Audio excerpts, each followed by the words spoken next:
புதுச்சேரியில் ஓட்டுப்பதிவு நாளை நடைபெறவுள்ள நிலையில் 739 ஓட்டுச்சாவடிகளுக்கு ஓட்டுப்பதிவு இயந்திரங்களை அனுப்பி வைக்கும் பணி இன்று தொடங்கியது. மாவட்ட தேர்தல் நடத்தும் அதிகாரி குலோத்துங்கன் முன்னிலையில் ஓட்டுப்பதிவு இயந்திரம், விவிபேட், கண்ட்ரோல் யூனிட், வாக்காளருக்கு வைக்கும் மைன் உள்ளிட்ட உபகரணங்கள் போலீஸ் பாதுகாப்புடன் சென்றது. வாக்குப்பதிவு இயந்திரங்களும் ரேண்டமைசேஷன் முடிஞ்சு கமிஷனிங்கும் முடிஞ்சு அனைத்தும் ஸ்ட்ராங் ரூமில் ஸ்டோர் பண்ணி வச்சுருந்தோம். ஸோ இன்னைக்கு காலையில் ஸ்ட்ராங் ரூமை அனைத்து வேட்பாளர்களுடைய முகவர்கள் முன்னிலையில் ஓப்பன் பண்ணி இன்று அனைத்து வாக்குப்பதிவு இயந்திரங்களும் அந்தந்த வாக்குச்சாவடிக்கு வந்து சென்றடையும். ஸோ இந்த வாக்குச்சாவடிக்கு சென்றடைகிறது வந்து ஒவ்வொரு செக்டர் ஆஃபீஸர், போலீஸ் அஃபீஷியல்ஸ் அவங்க எல்லாமே ஒரு ப்ராப்பரான செக்யூரிட்டி அரேஞ்ச்மெண்ட்ஸில் வாக்குச்சாவடிக்கு வந்து போயிட்டு இருக்கு.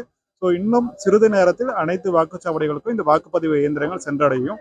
ஸோ ஒவ்வொரு வாக்குச்சாவடியிலும் இந்த நம்மளுடைய அலுவலர்கள் தங்குறதுக்கான ப்ராப்பரான மேனேஜ்மெண்ட்ஸ் எல்லா ஏற்பாடுகள் அனைத்தும் பண்ணியிருக்கோம். தங்குறதுக்கான வசதிகள், குடிநீர் எல்லாம் பண்ணியிருக்கோம். செக்யூரிட்டி அரேஞ்ச்மெண்ட்ஸ் பண்ணியிருக்கோம்.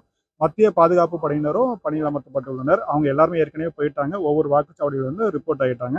ஸோ இந்த வாக்குப்பதிவு இயந்திரங்கள் சென்றடையும் பணி வந்து இன்னைக்கு ஈவினிங் 4 மணிக்குள்ளார முழுதாக முடிவடையும் அப்படின்னு எதிர்பார்க்குறோம்.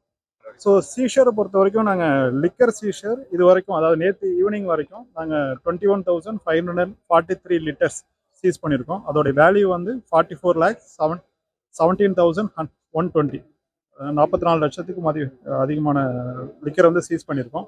ட்ரக்கை பொறுத்த வரைக்கும் 148 கேஜி ட்ரக் சீஸ் பண்ணியிருக்கோம். அதோடைய மதிப்பு வந்து 8,07,231.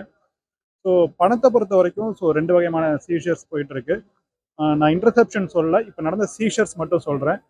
வருமான வரித்துறை வந்து போன வாரம், அதாவது இந்த நடந்த சோதனைகளில் 75 லட்சம் வந்து அவங்க சீஸ் பண்ணியிருக்காங்க வருமான வரித்துறை.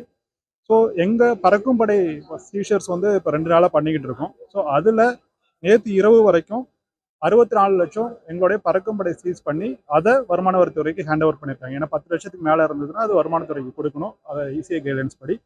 ஸோ அதனால் அந்த 64 லட்சத்தை எங்களுடைய பறக்கும்படை சீஸ் பண்ணி அதை வருமான வரித்துறைக்கு கொடுத்துருக்காங்க. ஸோ சீஷர்ஸ் மட்டும் 1,39,13,860 இது வந்து நேற்று ஈவினிங் வரைக்கும். ஸோ சீஷர்ஸ் கண்டிப்பாக நாங்கள் போயிட்டு இருக்கு. ஸோ இது இல்லாமல் கிஃப்ட் ஐட்டம்ஸ், ஃப்ரீபீஸ் அது வந்து இது வரைக்கும் 8,11,154 இந்த மதிப்புக்கான ஃப்ரீபீஸ் வந்து நாங்கள் சீஸ் பண்ணியிருக்கோம். ஸோ வாக்காளர்களுக்கு பணம் கொடுக்கறது சம்பந்தமாக கொஞ்சம் வந்த கம்ப்ளைண்ட்ஸ் வந்துட்டு இருந்தது. அது சம்பந்தமாக இது வரைக்கும் இன்று காலை வரை 5 பேரை அரெஸ்ட் பண்ணியிருக்கோம். அவங்க மேலே வழக்கு பதிவுப்பட்டு வழக்கு விசாரித்து கொண்டிருக்கோம்.